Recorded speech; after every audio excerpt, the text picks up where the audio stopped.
ইমাম আহমদ ইবনে হাম্বলের নাম শুনেছেন? হাম্বলি মাযহাবের প্রতিষ্ঠাতা। হানাফি, শাফিঈ, মালিকি, 4 নাম্বারটা আপনারা বলেন। হাম্বলি। এই হাম্বলি মাযহাবের ইমামের নাম আহমদ ইবনে হাম্বল। জগৎ বিখ্যাত মুহাদ্দিস। একক স্বতন্ত্র হাদিসের কিতাব হিসেবে পৃথিবীতে সবচেয়ে বড় যে হাদিসের কিতাব, ওইটার নাম মুসনাদ আহমদ ইবনে হাম্বল। 40,000 হাদিসের কালেকশন আছে এটাতে। এই ইমাম আহমদ ইবনে হাম্বল ওনার শেষ জীবনটা হাদিস পড়ানো, হাদিস কালেকশনের জন্য ব্যয় করেছেন। শহরের পর শহর, দেশ থেকে দেশ, দেশান্তরে ঘুরতেন একটা হাদিসের জন্য। উনি সফরে বেরিয়েছেন হাদিস কালেকশনের জন্য। প্রচন্ড শীতের রাত,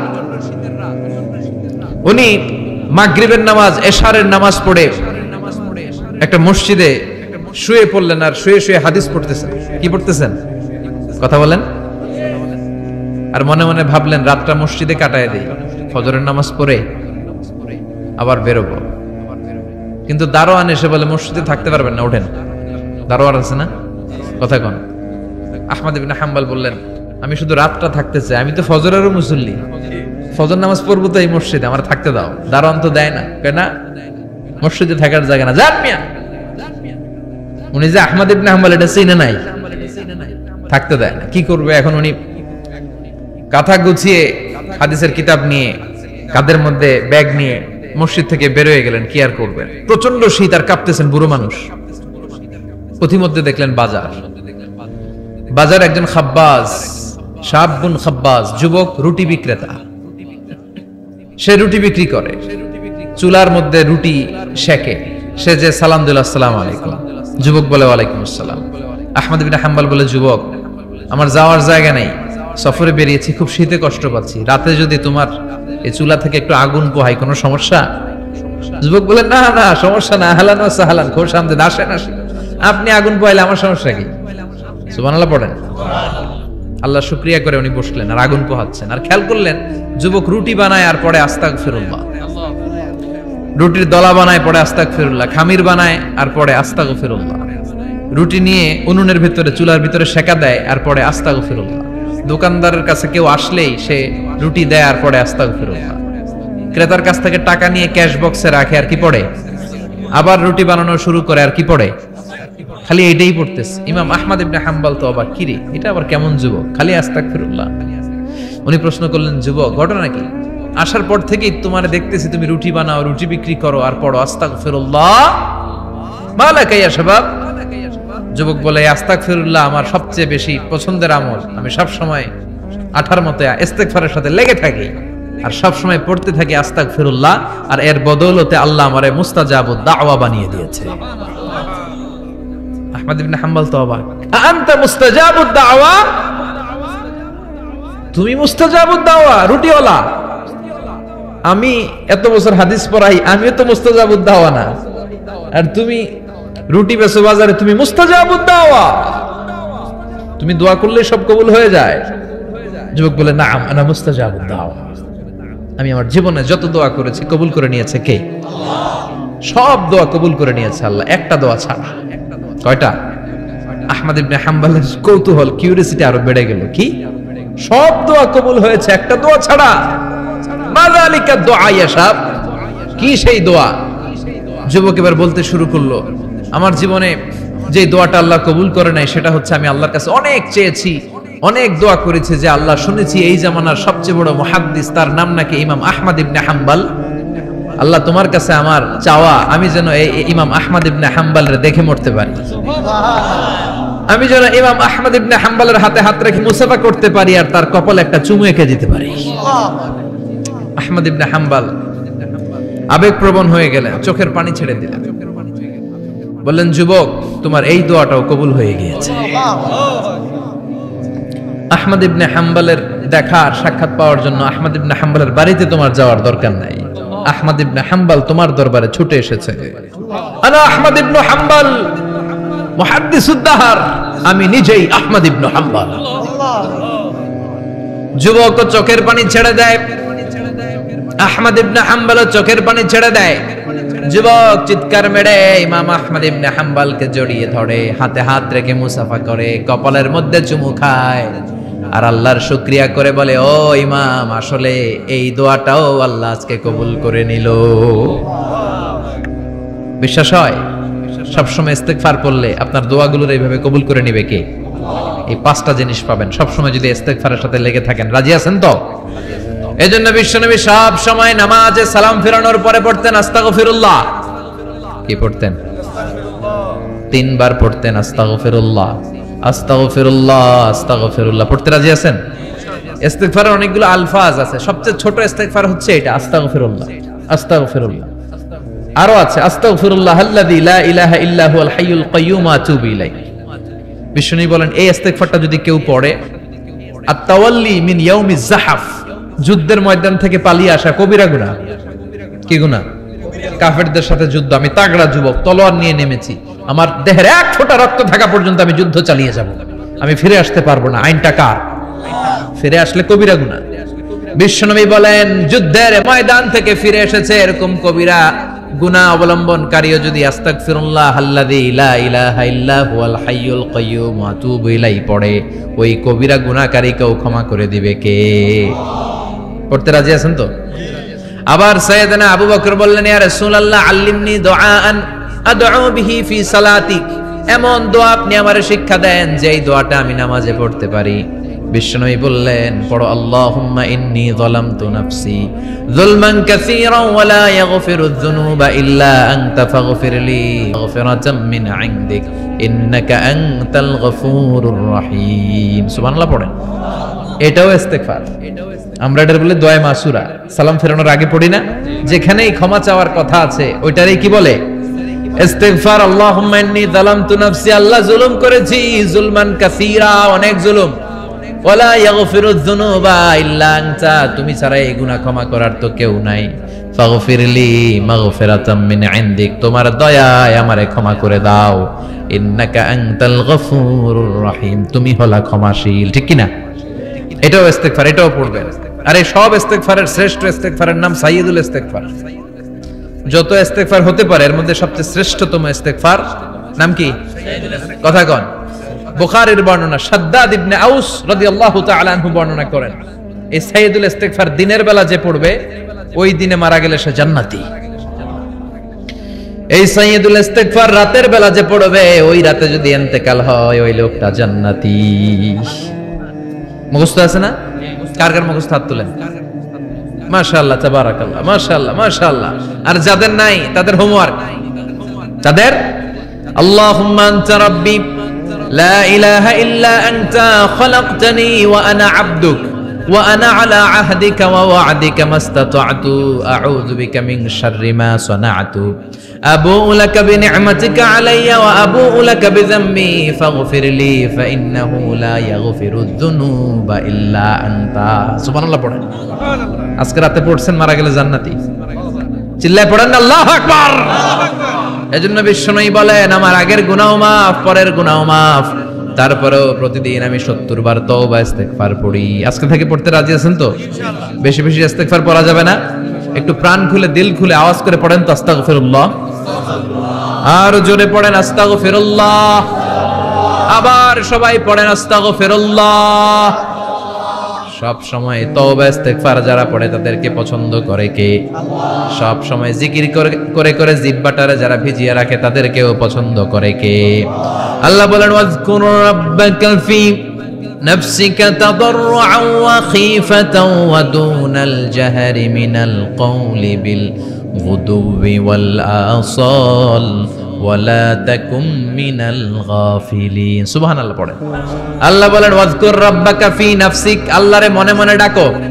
তাদাররুআন ওয়া খীফা, আল্লাহর জিকির করতে আল্লাহ বলেছেন ফি নাফসিক। বুঝতেছেন না অর্থ? ফি নাফসিকা, মনে মনে আল্লাহর জিকিরটা করো।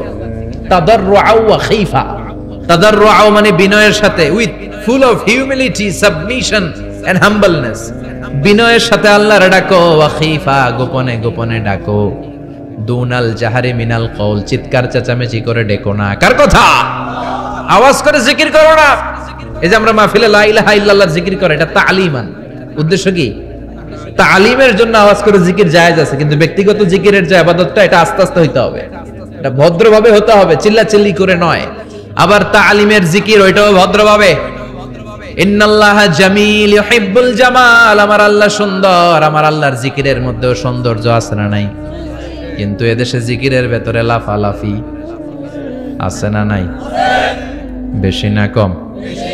কি বসেন হ্যাঁ, বসে যান তো, অনেক ধরনের আছে জিকির। হ্যাঁ, বসেন বসে যান।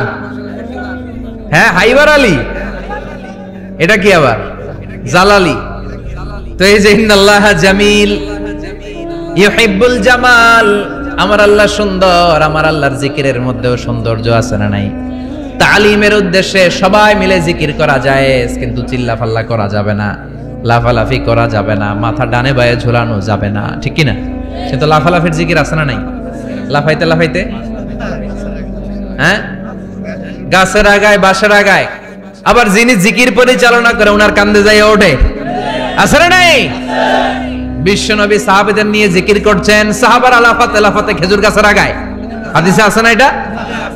বিশ্বনবী সাহাবাদেরকে নিয়ে জিকির করছেন, লাফাতে আবু বকর বিশ্বনবীর কান্দের উপরে, আছে হাদিসে আছে? এটা জিকির নয়। কি সুন্দর দেখেন, ইসলাম বোঝা কত সহজ। ওয়াজকুর রাব্বাকা ফি নাফসিকা তাদাররুআ ওয়া খাইফা, গোপনে জিকির করো, ভদ্রতার সাথে বিনয়ের সাথে জিকির করো। ওয়ালা তাকুম মিনাল গাফিলিন দুনাল জাহারি মিনাল কওল, চিৎকার চেঁচামেচি করে জিকির করো না। যারা চিকফাল দিয়ে হই হই হই হই করে, আছে না? হই হই হই হই হই হইয়ের ভিতরে আল্লাহর নাম আছে? হ্যাঁ, এই যে হুই হাই এই স্টাইলের যে জিকির, এটার ভিতরে আমার আল্লাহর নাম আছে? আল্লাহর নাম যদি না থাকে ওইটা জিকির হবে? কথা বলেন। বিশ্বনবী বললেন, খবরদার, চিৎকার চেঁচামেচি করে লাফালাফি করে যারা জিকির করে এরা মনে করে আল্লাহ কানে শুনে না। কথা বলেন। আপনি গোপনেও আল্লাহর ডাকলে আপনার ডাকে সাড়া দিবে কে? এজন্য রাব্বুল আলামিন বলেন, ফাযকুরুনি আযকুরকুম ওয়াশকুরুলি ওয়ালা তাকফুরুন। বান্দা, আমার জিকির তোমরা করো, আমিও তোমাদের জিকির করব, ঠিক কি না? আমরা যদি আল্লাহর জিকির করি, আমাদের জিকির করে কে? সুবহানাল্লাহ কইবেন না? আমরা আল্লাহর জিকির করে, আল্লাহ নাকি আমাদের জিকির করে, জানো তো কথা এটা? আবার হাদিসে কুদসিতে আল্লাহ বলেন, ফাইন যাকারানি ফি নাফসি যাকারতুহু ফি নাফসি, আমার বান্দা যদি একা একা আমার জিকির করে, আমি আমার বান্দারে একা একা স্মরণ করি। ওয়া ইন যাকারানি ফি মালাইন যাকারতুহু ফি মালাইন খায়রিম মিনহু, এরকম মহা সম্মেলন করে যদি কেউ আমি আল্লাহর জিকির করে, আমি এর চেয়েও বড় মহা সম্মেলন ফেরেশতাদেরকে নিয়ে করে আমার বান্দারে স্মরণ করি। ওয়া ইন তাকাররাবা ইলাইয়া শিবরান তাকাররাবতু ইলাইহি যিরাআন, আমার বান্দা যদি আমার দিকে এক বিঘত আসতে চায়, আমি আমার বান্দার দিকে এক হাত এগিয়ে যাই। আমার বান্দা যদি আমার দিকে এক হাত আসতে চায়, আমি আমার বান্দার দিকে দুই হাত যাই। ওয়া ইন আতানি ইয়ামশি আতাইতুহু হারওয়ালা, আমার বান্দা যদি আমার দিকে হেঁটে হেঁটে আসতে চায়, আমি আমার বান্দার দিকে দৌড়ে দৌড়ে যাই। সুবহানাল্লাহ পড়েন। এজন্য বিশ্বনবী বলেন, লা ইয়াজালু লিসানুকা রাতবাম মিন যিকরিল্লাহ, আল্লাহর জিকির দিয়ে জিহ্বাটারে ভিজিয়ে রাখবা। কার কথা? চিল্লায় বলেন, কার কথা? সবসময় আল্লাহর জিকির করতে রাজি আছেন তো? সবচেয়ে শ্রেষ্ঠ জিকির বিশ্বনবী বললেন, আফদালু যিকরি লা ইলাহা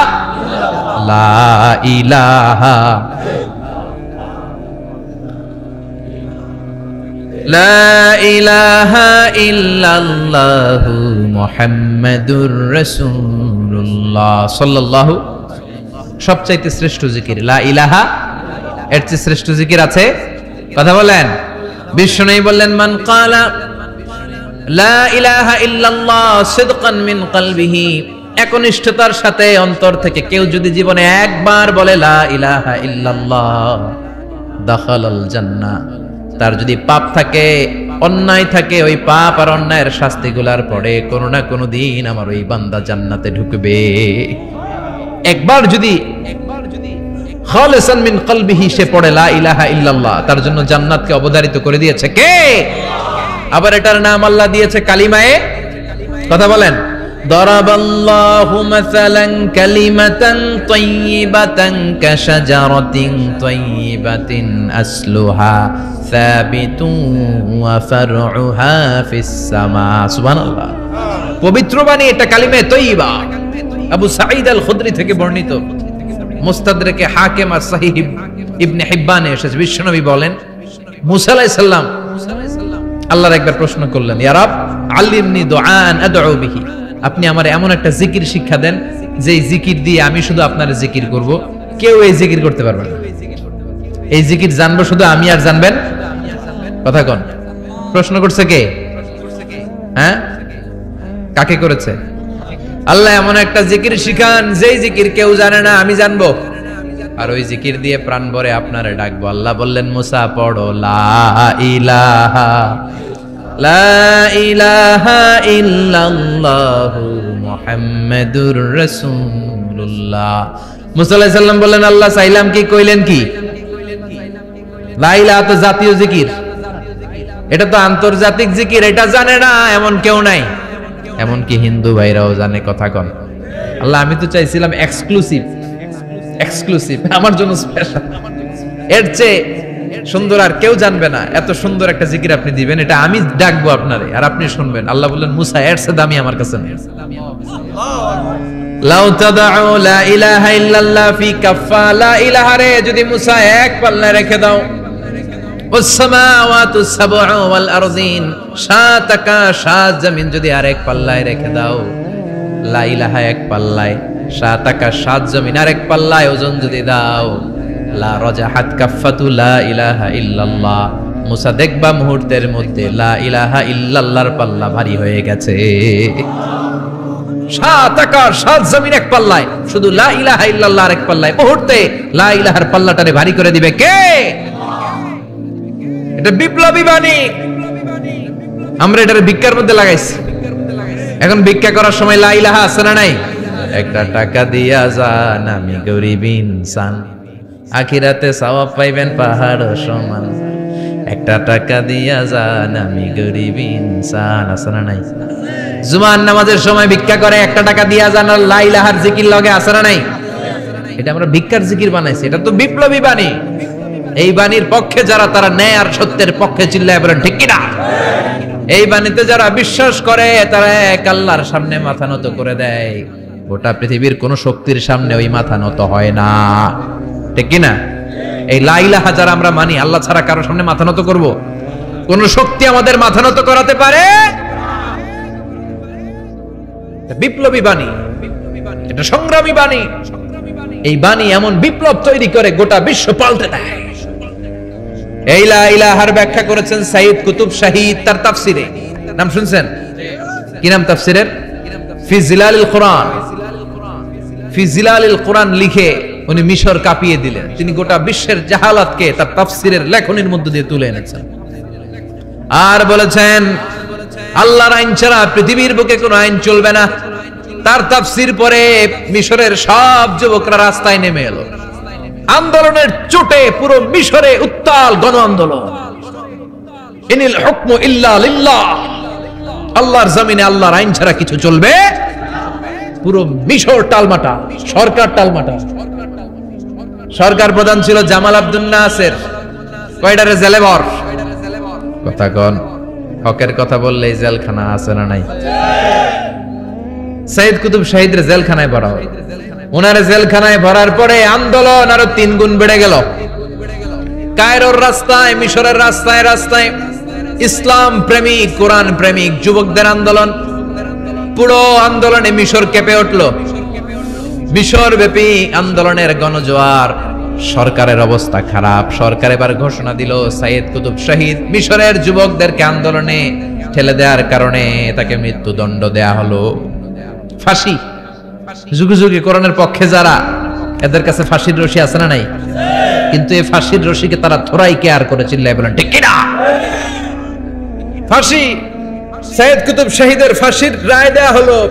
আদালত থেকে ফাঁসির রায় বহাল রাখা হলো। যেদিন ফাঁসি দেওয়া হবে তার 1 ঘন্টা আগের ঘটনা। কারা কর্তৃপক্ষের নিয়ম অনুযায়ী, জেল কোডের নিয়ম অনুযায়ী জেলখানার যিনি ইমাম আছে না, উনি 1 ঘন্টা আগে আইসা এই কালিমা পড়ায়, যারা ফাঁসি দেওয়া হবে আরে পড়ায় লা ইলাহা মুহাম্মাদুর। তো সাইয়্যিদ কুতুব শাহীদকেও কালিমা পড়ানোর জন্য ইমাম সাহেব আসছে। ফাঁসির বাকি কয় ঘন্টা, এসে বলে সাইয়্যিদ কুতুব শাহীদ আপনি পড়েন লা ইলাহা ইল্লাল্লাহ। সাইয়্যিদ কুতুব শাহীদ বলে আমারে তুই কালিমা শিখাইস না, আমি কালেমা খুব ভালো জানি, যেই কালেমা পড়ানোর কারণে সরকার তোরে বেতন দেয়, ওই কালিমার ব্যাখ্যা করার কারণে সরকার আজকে আমারে ফাঁসি দেয়। তুই কালিমা পড়াস, তোরে টাকার বান্ডিল দেয়, আমি কালিমার ব্যাখ্যা করার কারণে ফাঁসির মঞ্চে দাঁড়াই। চিল্লায় বলেন ঠিক কিনা?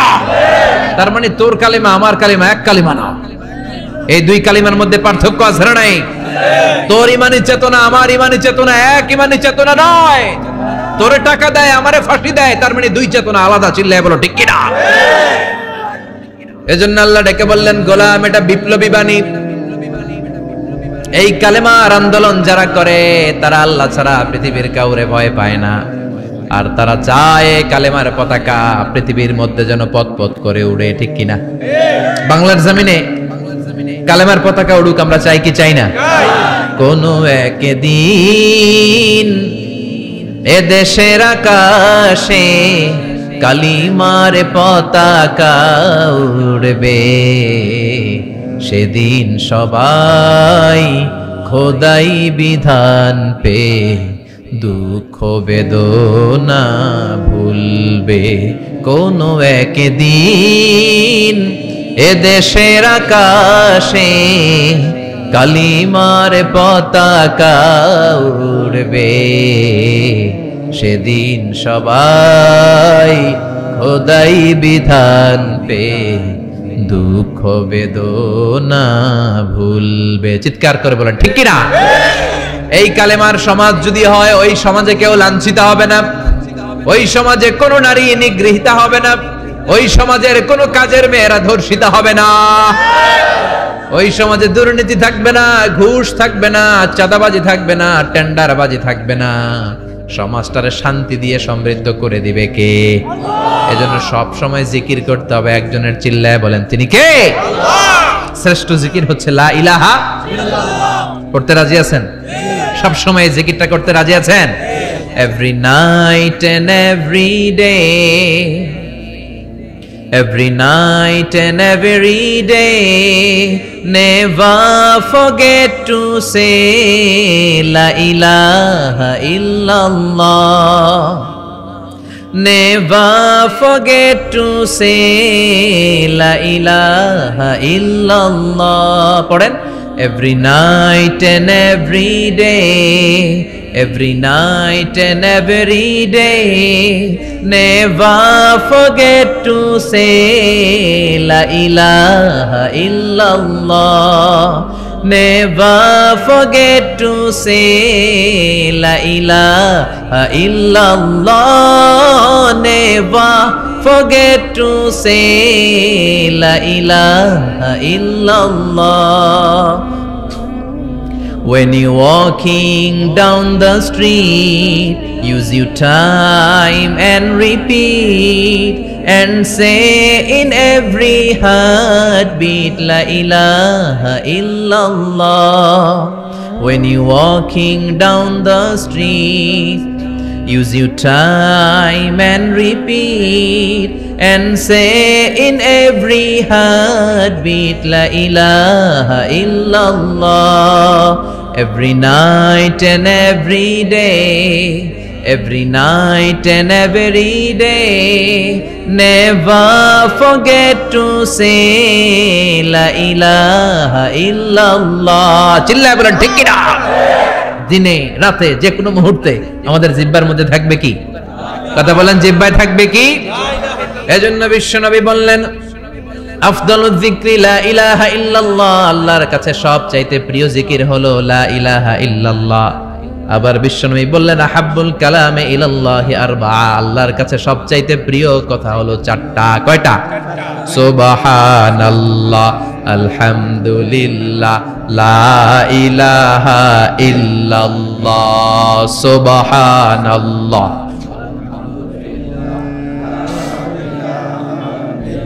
লা ইলাহা ইল্লাল্লাহ, মুহাম্মাদুর রাসূলুল্লাহ। সুবহানাল্লাহ পড়েন। চারটা কথা আল্লাহর কাছে সবচেয়ে প্রিয়। একটা হচ্ছে সুবহানাল্লাহ, আরেকটা হচ্ছে আলহামদুলিল্লাহ, আরেকটা হচ্ছে লা ইলাহা ইল্লাল্লাহ, আরেকটা হচ্ছে আল্লাহু আকবার। এই যে শুরুতে তিনটা তাকবীর দিছি, এই তাকবীরটা আল্লাহর প্রিয় কথা আছে চারটায়, চারটার মধ্যে একটা আছে না নাই? আওয়াজ করে পড়েন আল্লাহু আকবার। সবচেয়ে প্রিয় আল্লাহর কাছে এই চারটা কথা। লা ইয়াদুররুকা বিআইয়িহিন্না বাদাতা, বিশ্বনবী বললেন এই চারটার যেটা দিয়ে শুরু করতে মন চায় করো, কোনো সমস্যা নেই। সুবহানাল্লাহ পড়েন। এজন্য ফরজ নামাজের পরে এই তাসবিহগুলো পড়বেন। আব্দুল্লাহ ইবনে আমর ইবনে উলাস তিনি বর্ণনা করেন, আমি বিশ্বনবীকে আঙ্গুলের গিরা দিয়ে এই তাসবিহগুলো পড়তে দেখেছি। রাআইতুন নাবিয়্যা সাল্লাল্লাহু আলাইহি ওয়াসাল্লাম ইয়াকিদু তাসবিহা বিয়ামিনি, আমি বিশ্বনবীর ডান হাতের আঙ্গুলের গিরায় তাসবিহগুলোকে পড়তে দেখেছি। পড়তে রাজি আছেন? ডান হাত তোলেন, এই আঙ্গুলের করের মধ্যে এইভাবে রাখেন, এইভাবে রেখে নামাজের পরেই সুবহানাল্লাহ আলহামদুলিল্লাহ পড়তে রাজি আছেন? সুবহানাল্লাহ 33 বার, আলহামদুলিল্লাহ 33 বার, আল্লাহু আকবার 33 বার পড়তে রাজি আছেন সবাই? আল্লাহ তুমি কবুল করো। ফরজ সালাতের পরে আমরা মুনাজাত দেওয়ার জন্য পাগল হয়ে যাই। আসসালামু আলাইকুম ওয়া রাহমাতুল্লাহ, আসসালামু আলাইকুম ওয়া রাহমাতুল্লাহ, আমিন ইয়া আরহামার রাহিমিন। আছে না নাই? চান্দলায় মনে হয় নাই। কিন্তু বিশ্বনবী সালাম ফেরানোর পরে সর্বপ্রথম যে আওয়াজটা করতেন সেটা হচ্ছে আল্লাহু আকবার। এরপর 3 বার পড়তেন আস্তাগফিরুল্লাহ আস্তাগফিরুল্লাহ আস্তাগফিরুল্লাহ। এরপর আয়াতুল কুরসি একবার। কয়বার? মান ক্বারা আয়াতুল কুরসি দুবুরা কুল্লি সালাতিন মাকতুবা লাম ইয়ামনাহু মিন দুখুলিল জান্নাতি ইল্লাল মাউত। প্রত্যেক ফরজ সালাতের পরে যে একবার আয়াতুল কুরসি পড়ে তার জান্নাতে ঢোকার ক্ষেত্রে আর কোনো বাধা থাকে না, একটা জিনিস ছাড়া, সেটা হচ্ছে মরণ। লোকটা মরে না তাই জান্নাতে যায় না, মরলেই জান্নাতি। আল্লাহু আকবার। এরপরে 33 বার সুবহানাল্লাহ, 33 বার আলহামদুলিল্লাহ, 33 বার আল্লাহু আকবার। সবশেষে মিলাবেন লা ইলাহা ইল্লাল্লাহ ওয়াহদাহু লা শারীকা লা লাহুল মুলকু ওয়া লাহুল হামদু ওয়া হুয়া আলা কুল্লি শাইইন কাদির। এরপরে পড়তেন আল্লাহুম্মা আনতাস সালাম ওয়া মিনকাস সালাম তাবারাকতা ইয়া যাল জালালি ওয়াল ইকরাম।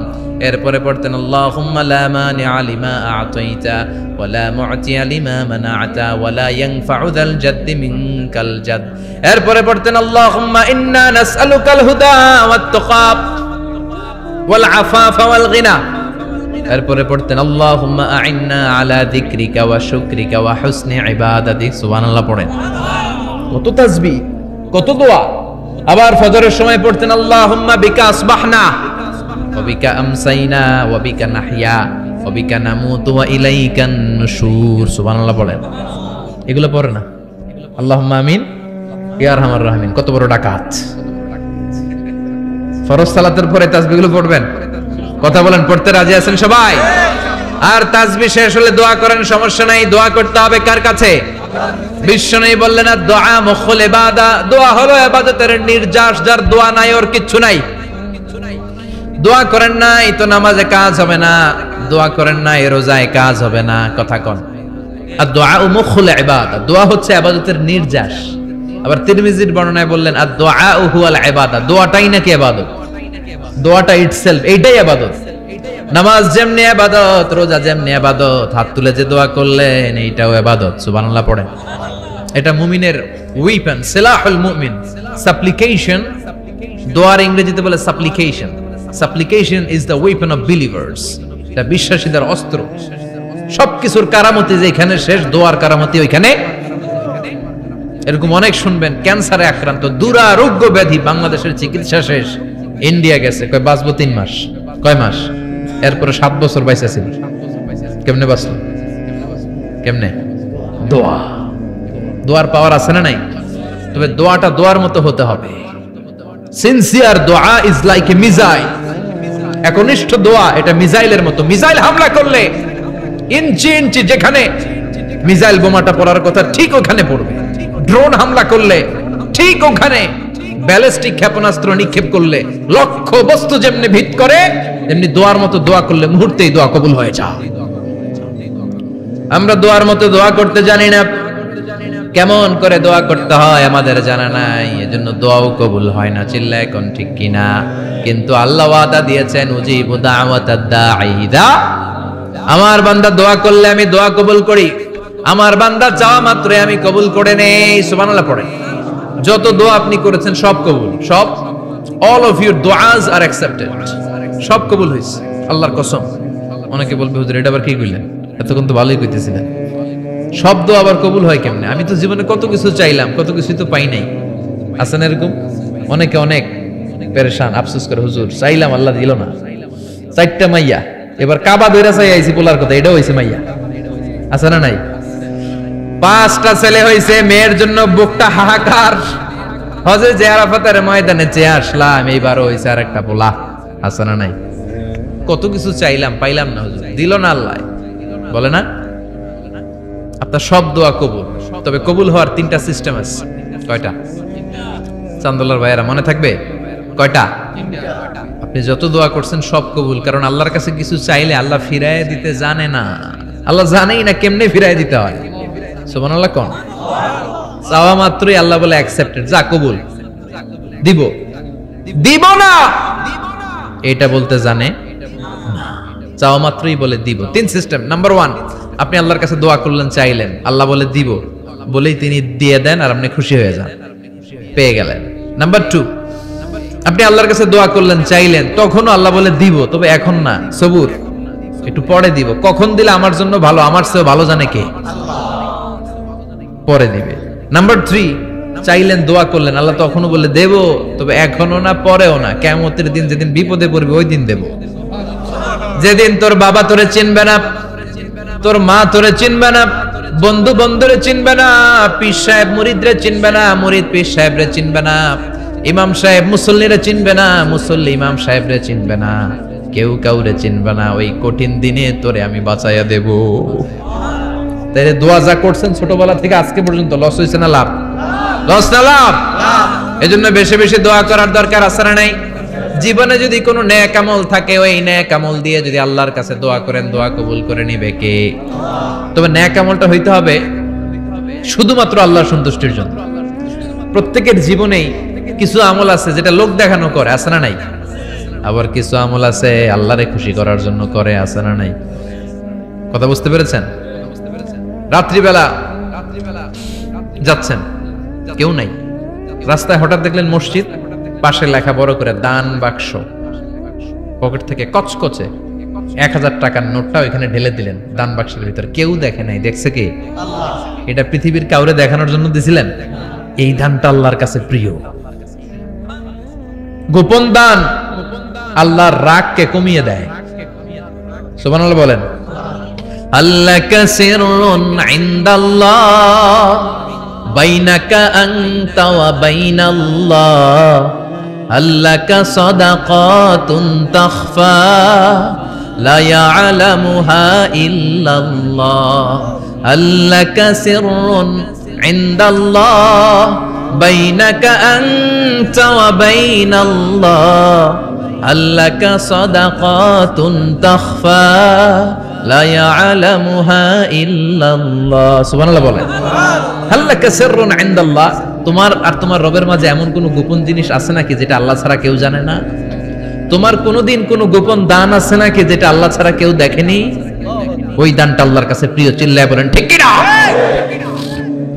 এরকম কোন গোপন আমল দিয়ে যদি আপনি আল্লাহর কাছে ওসিলা করে দোয়া করেন, আল্লাহ ওই কঠিন বিপদের দিনে এই আমলটা করছিলাম শুধু তোমারে দেখানোর জন্য, এর ওসিলায় বাঁচাও, বাঁচাবে কে?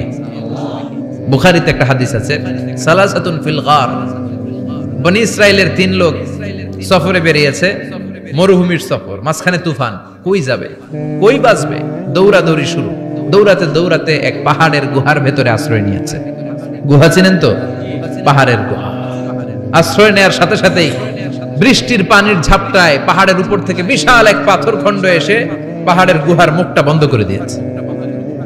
বন্ধ, অন্ধকার। এরা পড়ছে বিপদে, হায় হায় বাঁচার জন্য ঢুকলাম, এখন দিই মরণ। ঢুকছিল কি জন্য? এখন মরণ। বিশাল পাথরের খণ্ড এসে গুহার রাস্তাটা বন্ধ করে দিয়েছে। 3 জন গায়ে যত শক্তি ছিল ধাক্কায়ও পাথর সরাইতে পারে না। হায় হায়, অক্সিজেন ভিতরে যা আছে আধা ঘন্টা শেষ হয়ে যাবে। কি করে বাঁচবো? বাঁচার উপায় নাই। চিল্লা ফাল্লা শুরু হয়ে গেল, কান্নাকাটি শুরু। একজন বলে, তোমাদের জীবনে কার কি নেক আমল আছে, যেই নেক আমলটা আল্লাহর ভয়ে করছিল ওইটার ওসিলা দিয়ে দোয়া করে দেখো কিছু হয় কিনা। সুবহানাল্লাহ কোন? এটাই উপায়।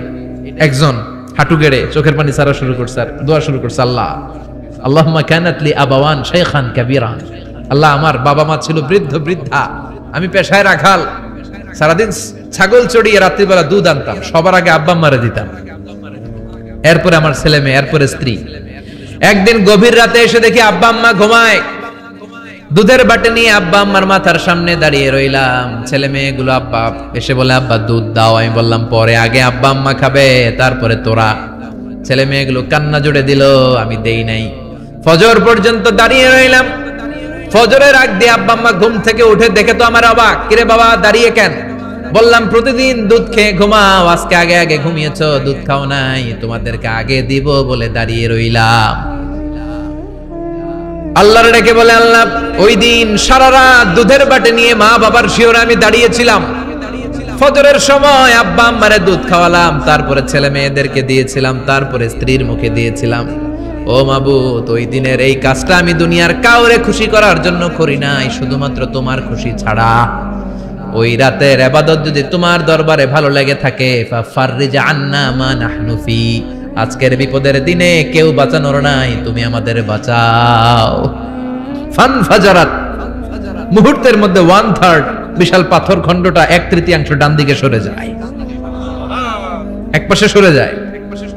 সামান্য আলো বাতাস ঢুকতে আরম্ভ করলো। এখন বাতাস ঢুকে এখন বেঁচে থাকতে পারবে এই নিশ্চয়তা হয়েছে। সুবহানাল্লাহ কোন। এবার সে বলল, ভাই তোর কি আমল আছে বল। দ্বিতীয় জন হাঁটু গেড়ে আবার চোখের পানি ছেড়ে আল্লাহরে ডেকে বলে, মাবুদ আমার এক চাচাতো বোন ছিল, কানাতলি ইবনাতু আম জামিলা ওয়া কুনতু উহিব্বুহা কাআশাদ্দি মা ইউহিব্বুর রিজাল আন-নিসা। আল্লাহ, সুন্দরী, অনন্যা, অপ্সরী, প্রিয়ংবদা, অনুসুয়া, গুণবতী, রূপবতী আমার এক চাচাতো বোন ছিল, তার প্রেমে আমি ছিলাম পাগল পাড়া, কিন্তু সে তো আমার ডাকে সাড়া দেয় না। অনেক চেষ্টা করলাম তারে পাওয়ার জন্য। চাচাতো বোন আমারে বলে, 100 স্বর্ণ মুদ্রা যেদিন দিতে পারবা ওই দিন আমারে পাবা। এবার আমি স্বর্ণ মুদ্রা কালেকশনের কাজে লেগে গেলাম। বছরের পর বছর চেষ্টা করে 100 স্বর্ণ মুদ্রা যেদিন পেলাম ওই দিন চাচাতো বোনের কাছে গেলাম, যে তার হাতে স্বর্ণ মুদ্রা দিলাম, বললাম চলো এবার আমরা অপকর্ম করি। স্বর্ণ মুদ্রা পেয়ে সেও খুশি, আমিও খুশি। সে পাইছে স্বর্ণ, আমি পাইছি তারে। গোপন একটা রুমের ভেতরে ঢুকলাম, দুজনে জামা কাপড় খুলে ফেললাম, নেকেড হয়ে পাপ কাজ শুরু করব। ইন দা মিন টাইম আমার চাচাতো বোন আমারে বলে, ও আমার চাচাতো ভাই, আমারে তুই আমার সতীত্ব তুই নষ্ট করে দিস না, ইত্তাকিল্লাহ, আমার সম্ভ্রম তুই শেষ করে দিস না, ইত্তাকি।